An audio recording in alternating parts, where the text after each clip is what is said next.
Okay, so I was talking about the privatized court system, and that's like for those who think they can take and monetize the court system, I guess on Wall Street, and then of course with inflation. And I was saying that in my first marriage, um, I think we paid for a psychologist. I'm thinking it might have been $150, and he and I both split it. So we paid $75 each, which it came out of each of our retainer fees. So the attorneys do. At that time, they did take that into consideration. Now, this has been over 25 years ago, 25 years ago, something like that. Now, my first husband was in the military. Everyone seems to think I have my nose up the behind of veterans in the military. No, that is absolutely not the case at all. I only use the military as a gauge and a metric because I do not agree with everything that they do. I do not agree with how the chain of command does things because they leave women behind too.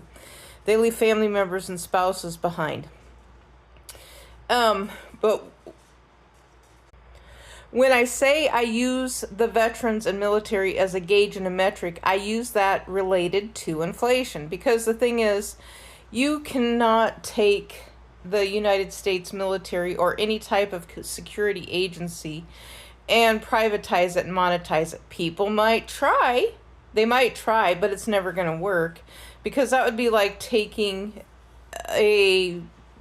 placing someone, a security agency related to a big box store at that store, which they have done. They've done that with the police, actually, the private police. Well, why should the big box store get to use the police for free when they're on Wall Street? So that means right there you've actually monetized our local police by putting them at that for-profit business that's on Wall Street.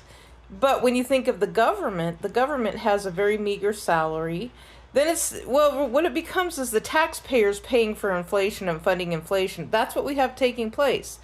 Everything we have taking place right now. And that's why you have Bernie Sanders. He's not the end all of everything. I don't believe that by any means. But he's just raising a point of the oligarchy related to inflation. And a lot of other people are too more outspoken about it. Now, I consider myself a conservative who's outspoken about an oligarchy and related to people being left behind, so maybe there's some commonalities with some of the parties. I don't know. And sometimes you repeat things, such as with either of the parties, you repeat things until you realize how ridiculous they sound. It's like, this doesn't benefit anyone.